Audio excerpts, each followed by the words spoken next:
masa lalu yang menyakitkan, masa lalu yang menyedihkan, masa lalu yang penuh dengan kegagalan, sehingga kita berkata, kayaknya kali ini juga aku akan gagal. Sepertinya dengan mencoba ini akan terjadi hal yang sama seperti yang dulu. Kalau saya dekat-dekat lagi dengan orang lain, nanti aku tersakiti.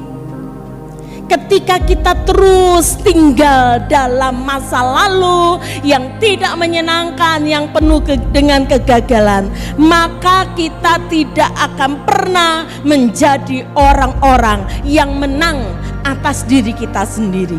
Karena kita masih dikalahkan oleh masa lalu kita. Kita harus sadar bahwa di dalam dunia ini tidak pernah ada orang sukses yang tidak punya masa lalu yang buruk.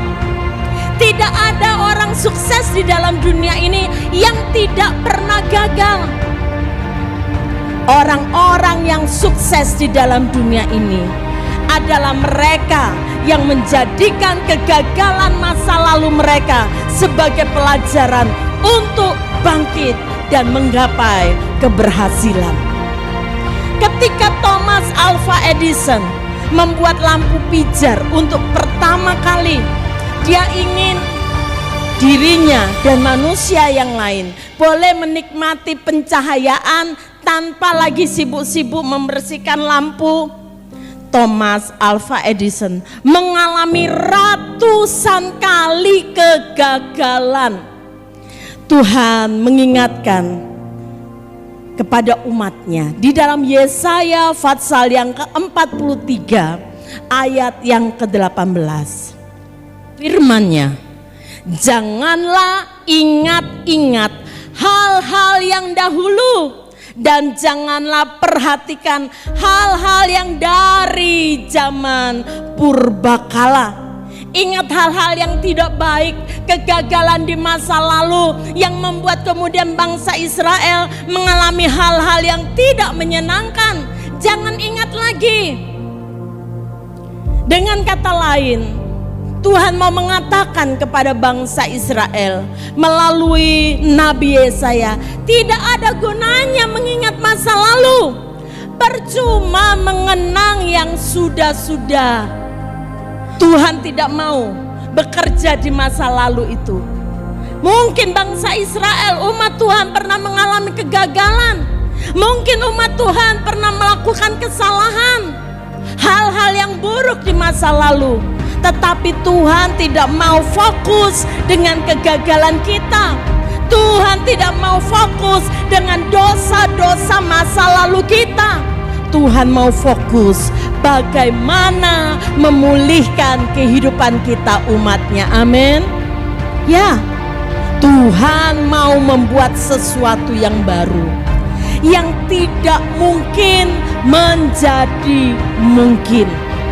Yang tidak mungkin bagi manusia, mungkin bagi Tuhan. Tuhan akan membuat sungai-sungai di padang belantara. Mata air sangat susah ditemukan di padang gurun, tetapi Tuhan justru mau membuat sungai-sungai di padang belantara. Artinya apa yang tidak mungkin bagi kita, Tuhan mau buat. Asal kita umatnya mau tinggalkan masa lalu, mau melupakan masa lalu, mau melupakan kegagalan, kesedihan, kepahitan hati, dosa-dosa masa lalu kita, dan mengarahkan pandangan kepada Tuhan. Tuhan mau memulihkan setiap kita. Bapak Ibu, tidak ada manusia yang tidak pernah gagal, termasuk hamba-hamba Tuhan. Saya pernah mengalami kegagalan, satu situasi di mana seolah-olah sudah tidak ada masa depan lagi.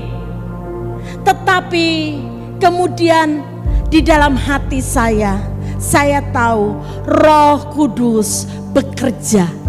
Ketika seperti saya sudah merasa tidak mampu menjalani kehidupan, Roh Kudus mengerjakan kehidupan saya untuk melihat di balik semua yang menyakitkan itu, Tuhan turut bekerja. Dan saya mulai mengarahkan pandangan iman saya kepada rencana Tuhan. Kemana Tuhan mau bawa saya mau ikut. Sekalipun saya pernah gagal, saya pernah mengalami sesuatu hal yang menyakitkan, saya mau terus mengarahkan pandangan iman saya kepada rencana Tuhan, bukan rencana saya yang gagal. Dan saya melihat hari demi hari Tuhan membawa saya untuk semakin mengerti apa yang menjadi kehendaknya dalam kehidupan kita. Bapak Ibu, sejahat apapun manusia, kalau manusia itu mau berserah kepada Tuhan, Tuhan bisa memulihkan. Amin. Serusak apapun kehidupan kita, kalau kita mengarahkan pandangan iman kita kepada Tuhan, Tuhan bisa memulihkan. Sesakit apapun tubuh kita, serusak apapun tubuh kita, kalau kita mengarahkan pandangan iman kita kepada Tuhan, Tuhan sanggup menyembuhkan. Karena tidak ada perkara yang mustahil buat Dia. Haleluya.